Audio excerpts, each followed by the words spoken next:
Assalamualaikum warahmatullahi wabarakatuh. Ini kita masuk ke materi terakhir di kuliah kewarganegaraan. Hari ini kita masuk ke pekan ke-15 dengan tema bela negara. Materi pembelajaran di pertemuan minggu ini ada 3 poin. Yang pertama di sini kita akan membahas terkait konsepsi bela negara, paradigma baru dan bentuk bela negara. Kemudian urgensi bela negara untuk kemakmuran bangsa, dan yang terakhir di sini ada landasan historis, sosiologis dan politis bela negara.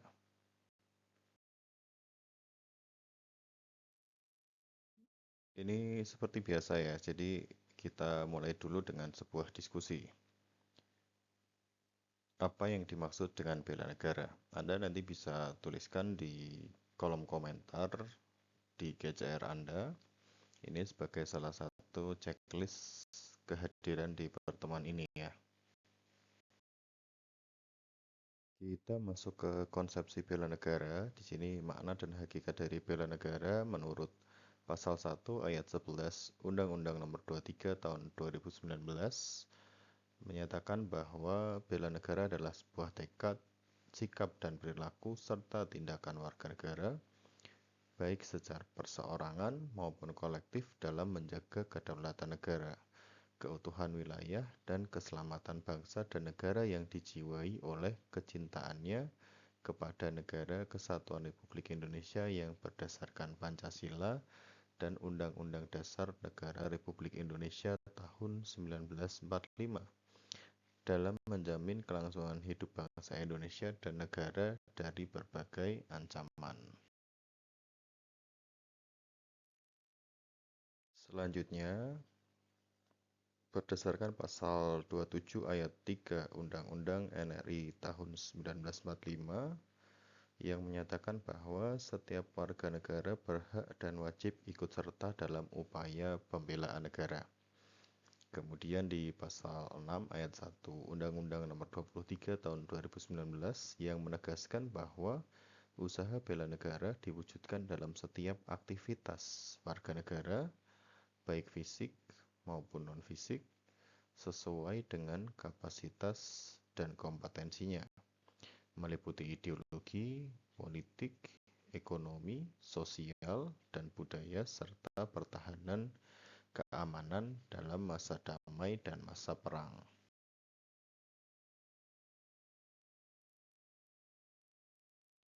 Masuk ke nilai-nilai dasar bela negara.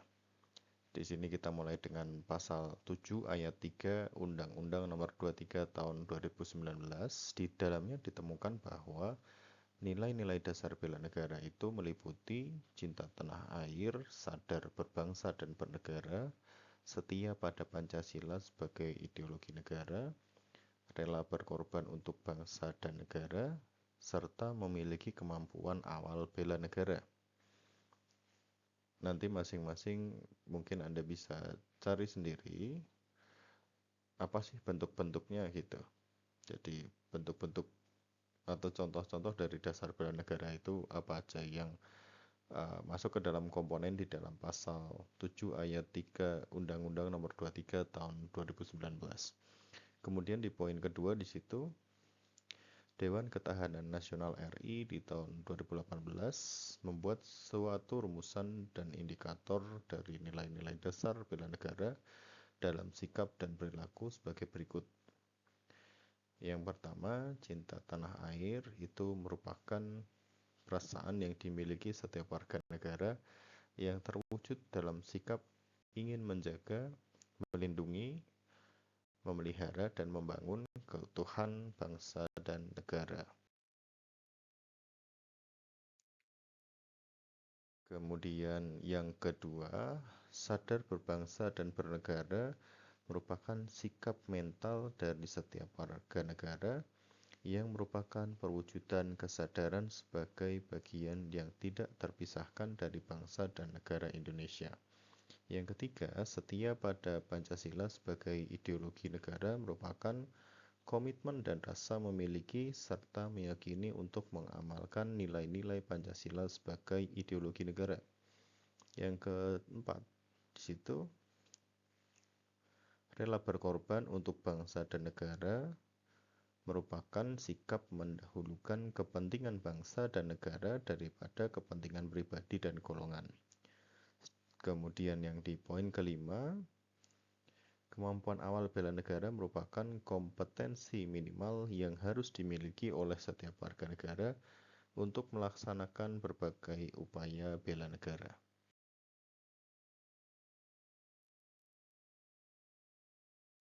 Kita masuk ke paradigma baru bela negara ya.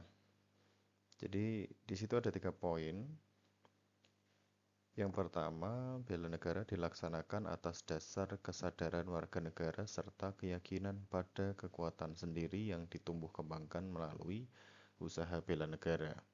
Kemudian yang kedua, usaha bela negara diselenggarakan melalui pendidikan kewarganegaraan, pelatihan dasar kemiliteran secara wajib, pengabdian sebagai prajurit tentara nasional, di sini TNI ya, prajurit TNI secara sukarela atau secara wajib, dan pengabdian sesuai dengan profesi. Kemudian yang ketiga, bela negara sebagai tekad, sikap, perilaku, dan tindakan warga negara yang menunjukkan kecintaannya terhadap bangsa dan negara berdasarkan Pancasila, Undang-Undang Dasar Negara Republik Indonesia tahun 1945 dalam menjamin kelangsungan hidup bangsa Indonesia dan negara dari berbagai ancaman. Nah, di sini kita bisa mulai dulu ya. Dari sini kita bisa mulai dari sini. Kita bisa mulai dengan sebuah pertanyaan dulu. Paradigma itu sebenarnya apa sih gitu? Kenapa kita perlu membahas terkait paradigma baru tentang bela negara? Jadi mungkin Anda sudah sebagian besar sudah tahu ya. Jadi secara bahasa yang lebih sederhana, paradigma itu bisa kita artikan sebagai sebuah kerangka berpikir, model atau pola pandang yang digunakan untuk memahami dunia dan bereaksi terhadapnya. Jadi secara umum, paradigma ini kita bisa artikan sebagai pola pikir atau kacamata yang nanti digunakan untuk melihat realitas gitu. Bisa jadi kalau di dalam sains kita itu mengartikan paradigma ini sebagai sebuah kumpulan keyakinan dan teknik yang dimiliki bersama oleh anggota komunitas ilmiah. Jadi kenapa paradigma ini penting? Tentu paradigma ini nanti membantu kita untuk menentukan cara kita bertindak. Kemudian ketika kita melihat subtopik di sini secara utuh, paradigma baru bela negara, maka di sini nanti akan lebih diartikan sebagai sebuah pergeseran di dalam pemahaman bahwa bela negara itu tidak lagi hanya identik dengan perjuangan fisik seperti yang dilakukan oleh TNI gitu. Jadi nggak harus bahwa kita itu harus selalu angkat senjata gitu. Kita harus ikut perang gitu. Nggak cuman seperti itu. Jadi itu adalah pergeseran paradigma yang dimaksudkan di sini. Jadi kalau yang paradigma lama kan fokusnya cuman ke sana itu, cuman fokus pada bela negara dari ancaman militer.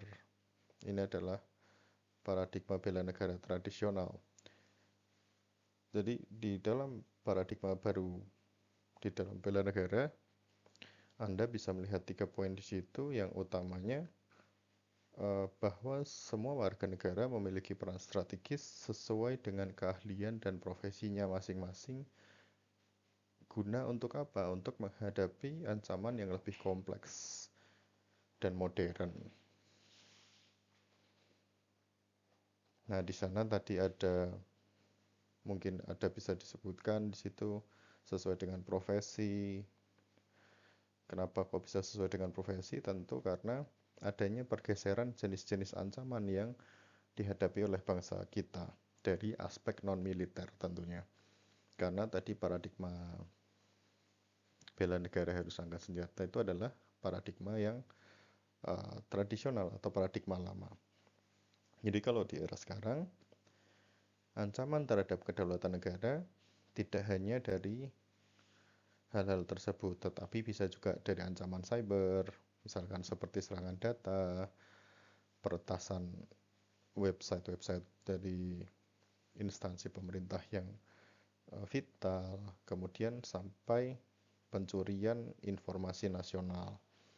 Selain itu juga ada ancaman ideologi, misalkan dengan cara-cara penyebaran hoax, disinformasi, radikalisme, kemudian ada polarisasi yang mungkin kita sudah sering kali bahas di kelas ya, terkait polarisasi opini masyarakat yang terjadi di media sosial yang pada akhirnya berujung dengan apa? Berujung dengan pemecah belahan kesatuan bangsa gitu. Yang lain mungkin masuk di dalamnya adalah ancaman ekonomi dan kesehatan. Misalkan krisis pangan yang mungkin kadang kita hadapi, kemiskinan yang sistemik, kemudian yang di 2019 kemarin terjadi sampai pandemi global gitu. Jadi kita juga bisa melakukan bela negara sesuai dengan profesi. Nanti di slide selanjutnya kita akan membahas lebih lanjut. Terus di situ juga ada poin tentang menjadi prajurit TNI secara sukarela maupun secara wajib. Anda mungkin pernah mendengar istilah komponen cadangan ya, atau komcat sipil. Jadi di situ juga ada komponen di mana di dalam paradigma ini ada bentuk formalisasi melalui pembentukan komponen cadangan, di mana warga sipil nanti dilatih secara sukarela untuk memiliki kemampuan dasar militer untuk mendukung TNI pada saat dibutuhkan. Jadi kayak wamil-wamil yang kalian tonton di drama Korea dan lain-lain, itu adalah bentuk dari komponen cadangan gitu.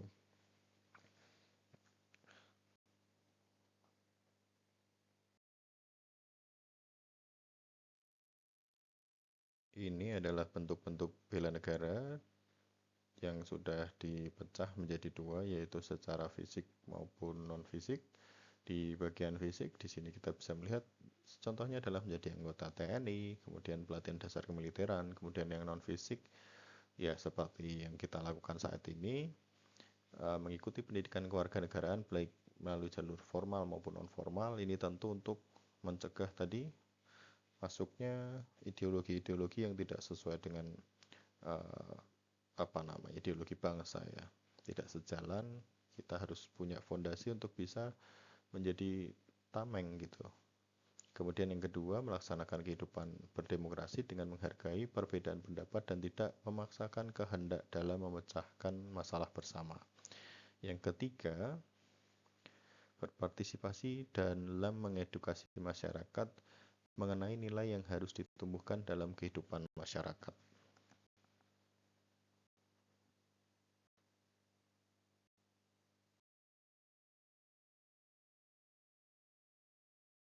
Ini lanjutan bentuk-bentuk bela negara secara non-fisik. Yang pertama ada melaksanakan kegiatan pengabdian masyarakat seperti mengajar di PKMB, kemudian menyelenggarakan program pemberdayaan masyarakat melalui pelatihan-pelatihan berbasis keilmuan yang dimiliki dan lain sebagainya. Jadi yang di poin 1 ini memang fokusnya ke arah pengabdian kepada masyarakat atau community service apapun lah. Kemudian yang kedua, ini dari aspek prestasi ya, tentu turut dalam kompetisi-kompetisi nasional dan internasional dalam mengharumkan nama bangsa dan negara. Yang ketiga, di sini berperan aktif dalam ikut menanggulangi ancaman, terutama ancaman nirmiliter, misalkan menjadi sukarelawan bencana banjir atau bencana apapun. Kita menjadi volunteer, ikut penggalangan dana begitu. Yang keempat, mengisi konten-konten media sosial dengan narasi positif. Ini menjadi salah satu poin di dalam literasi digital yang positif ya. Kemudian yang selanjutnya di sini pengabdian yang tulus kepada lingkungan sekitar dengan menanam, memelihara dan melestarikan lingkungan. Tentu ini aspek keberlanjutan di dalam pelestarian lingkungan. Lalu yang terakhir ini berkarya untuk kemanusiaan demi memajukan bangsa dan negara. Ini masuk ke dalam poin di mana kita berkontribusi dari aspek kemanusiaan gitu.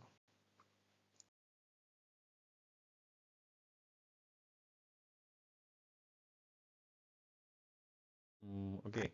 Jadi pertanyaan ini sebenarnya muncul kembali. Minggu lalu kita udah diskusikan pertanyaan ini.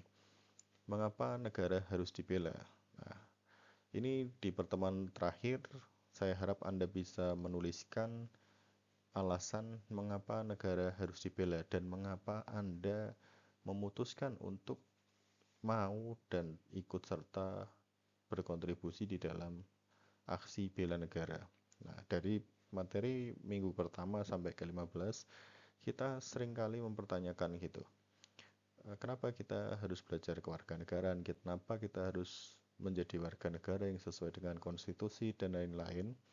Dan di akhir ini kita punya sebuah pertanyaan lagi, mengapa negara harus kita bela atau harus dibela? Begitu. Silahkan nanti dituliskan di bagian diskusi di bawah. Oke, di sini kita masuk ke urgensi bela negara untuk kemakmuran bangsa.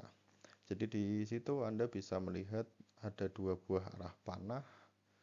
Yang ke bawah itu adalah ancaman non-militer, yang ke atas itu ancaman militer atau sebaliknya gitu.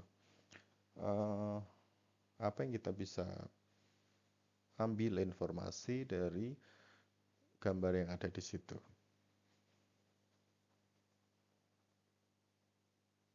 Oke, sudah ditulis di bawah di GCR. Oke, jadi mungkin secara sederhana ya, kita bisa bilang bahwa yang kita lihat di situ adalah adanya pergeseran spektrum ancaman. Jadi di situ dia memvisualisasikan sebuah timbangan yang menitik beratkan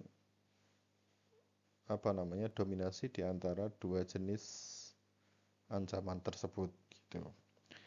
Kalau kita melihat ancaman militer, mungkin saat ini urgensi dan volumenya yang non militer ya, mungkin lebih banyak dibandingkan dengan yang fisik atau militer atau yang tradisional tadi, paradigma lama. Sedangkan yang ancaman militer ini pasti tetap ada, dan mungkin di sini digambarkan memiliki posisi yang saat ini sedikit lebih ringan dalam dinamika ancaman modern gitu. Sehingga di dalam urgensi bela negara kita perlu memahami keseimbangan ancaman ini untuk bisa untuk mewujudkan kemakmuran bangsa kita, di mana upaya bela negara kita perlu untuk mencakup aspek-aspek fisik maupun non-fisik atau militer maupun non-militer yang lebih intensif gitu. Oke, kita sekarang masuk ke ancaman hibrida.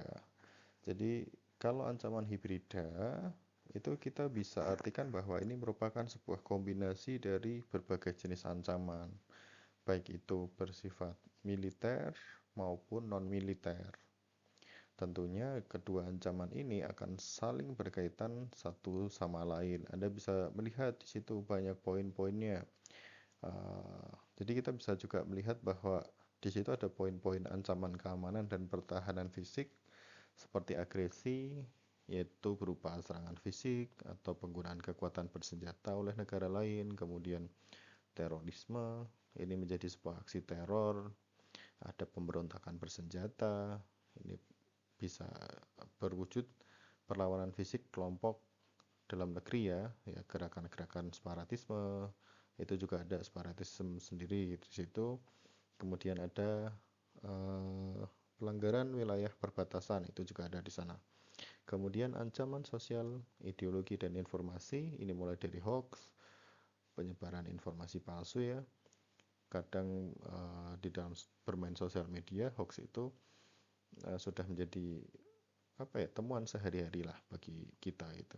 Kemudian ada komunisme, ini ancaman ideologi, kemudian ada penyalahgunaan narkoba, yang selanjutnya ada ancaman modern dan global. Ini ada mulai dari serangan cyber, ada wabah penyakit, kemudian ada perompakan dan pencurian sumber daya alam. Kemudian ada ancaman lingkungan dan alam, mulai dari bencana alam dan kerusakan lingkungan. Di sini kita masuk ke landasan historis, sosiologis, dan politis bela negara. Di sini ditunjukkan bahwa poin pertamanya adalah atau keputusan Presiden RI nomor 28 tahun 2006 yang menetapkan tentang Hari Bela Negara di tanggal 19 Desember ya. Landasan historisnya kenapa ditetapkan sebagai Hari Bela Negara di 19 Desember itu ada peristiwa apa sih itu? Di situ dulu terjadi agresi militer Belanda kedua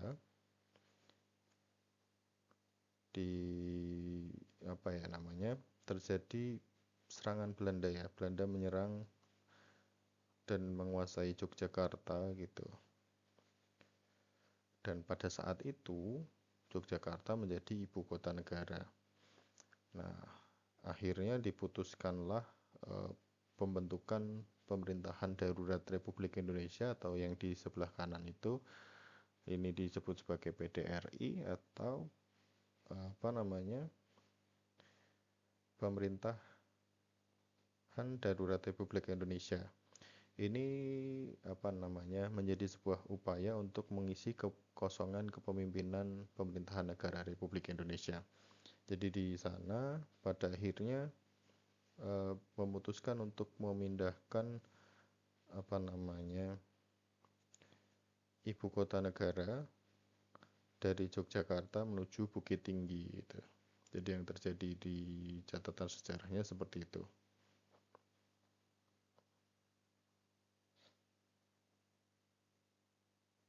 Dan yang di sini yang diberikan mandat untuk menjalankan pemerintahan darurat di Sumatera itu adalah Syafruddin Prawira Negara ini ya. Jadi yang di sini dia adalah tokohnya gitu. Dalam peran mahasiswa dalam penanggulangan bencana sebagai aksi nyata bela negara. Oke, di sini kita masuk ke infografis ya. Yang di sebelah kiri ini ada sebuah peta yang menunjukkan indeks risiko bencana kabupaten atau kota di Indonesia pada tahun 2018. Ini sumbernya sudah cukup lama, yang tertuang di dalam buku Indeks Risiko Bencana Indonesia pada tahun 2018 yang dirilis oleh BNPB. Jadi bisa kita lihat di peta di sini, peta Indonesia yang ada di sini, hampir sebagian besar wilayah di Indonesia memiliki risiko bencana yang tinggi, warnanya merah. Kemudian kalau kita melihat di sebelah kanan, ini ada tren bencana dari 2009 sampai 2019 dalam kurun waktu 10 tahun. Ini hampir bencana banjir ini hampir menempati angka yang selalu paling tinggi. Di bawahnya disusul bencana puting beliung dan tanah longsor gitu, dan seterusnya. Jadi banjir ini dalam kurun waktu 10 tahun antara 2009 sampai 2019 tidak pernah, ya trennya sih naik terus ya, meskipun terjadi fluktuasi angka kejadian di situ, tapi bisa dibilang masih meningkat terus angka kejadian banjir dari 2009 sampai 2019 begitu. Kita masuk ke lahirnya Undang-Undang Nomor 24 Tahun 2007 tentang penanggulangan bencana. Nah, ini tentunya yang melatar belakangnya adalah bencana tsunami di Aceh tahun 2004. akhirnya di 2007 muncullah Undang-Undang Kebencanaan beserta PNPB dan seterusnya. Nah, di sini harapannya apa, ini mendorong terjadinya perubahan paradigma penanggulangan bencana dari semula bersifat reaktif menjadi fokus pada kegiatan-kegiatan yang bersifatnya preventif atau mitigasi bencana. Jadi kita bisa lihat di sini ketika terjadi bencana, maka ada kegiatan tanggap daruratnya.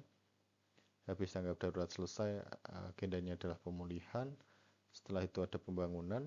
Kalau sudah pembangunan, maka ada pencegahan. Kita bedakan antara pencegahan dan mitigasi, di mana pencegahan ini harapannya adalah untuk mengenolkan atau menghilangkan sama sekali kejadian bencana. Sedangkan mitigasi ini adalah sebuah upaya ketika memang bencana itu sudah tidak bisa dicegah, maka bagaimana kita bisa meminimalisir risiko yang terjadi. Tentu di dalam upaya mitigasi dan kita bilang risiko bencana, kita harus tahu bahwa bahaya dari suatu bencana yang tinggi belum tentu risikonya tinggi. Nanti Anda bisa belajar terkait kerawanan dan kerentanan gitu. Kemudian ini membentuk sebuah kesiapsiagaan untuk menghadapi bencana begitu. Harapannya dari siklus kebencanaan ini bisa meminimalisir korban jiwa, korban harta benda dan seterusnya sih. Ini harapannya seperti itu. Jadi dari Undang-Undang Kebencanaan tahun 2007 ini lebih ada preventif, yang dulunya cuman sekedar yaudah kalau ada bencana bagaimana tanggap bencananya dan bagaimana pemulihannya, tapi sekarang kita harus melakukan sebuah siklus di mana itu akan secara terus-menerus akan terjadi evaluasi dan perbaikan di dalam proses mitigasi bencananya. Begitu.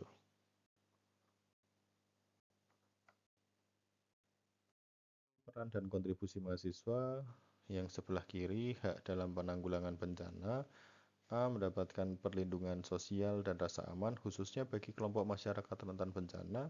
B. Mendapatkan pendidikan, pelatihan, dan keterampilan dalam penyelenggaraan penanggulangan bencana. C. Mendapatkan informasi secara tertulis dan atau lisan tentang kebijakan penanggulangan bencana.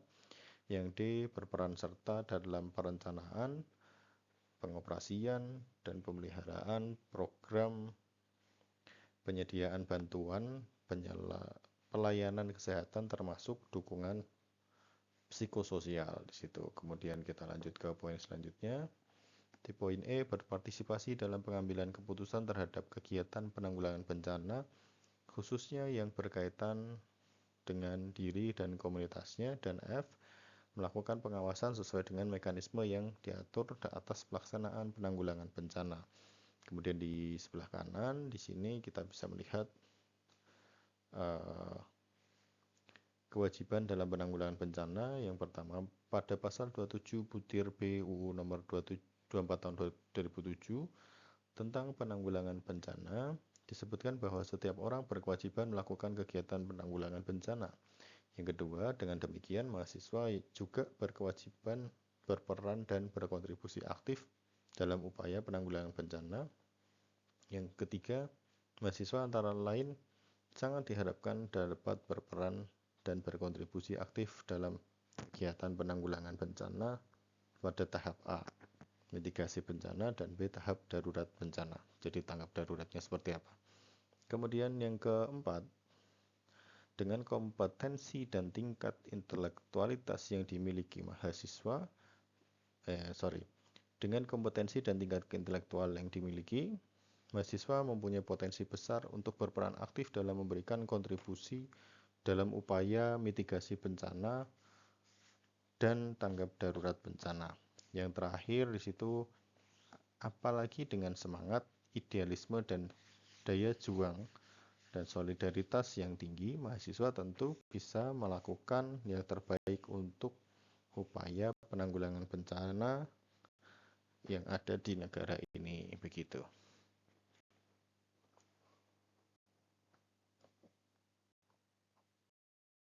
Sudah selesai. Terima kasih atas partisipasi dan perhatiannya untuk materi ke-15 kita, materi terakhir. Sebagai penutup, mungkin saya ucapkan terima kasih dan mohon maaf jika ada salah dan kurang di dalam penyampaian materi atau perkuliahan kita selama 1 semester. Sampai jumpa lagi di pertemuan-pertemuan selanjutnya, mungkin kelas-kelas yang lain atau mungkin dalam perjumpaan kita di jalan. Selamat pagi, selamat sore, selamat malam, atau kapanpun Anda menyempatkan diri untuk menonton materi ini. Terima kasih. Assalamualaikum warahmatullahi wabarakatuh.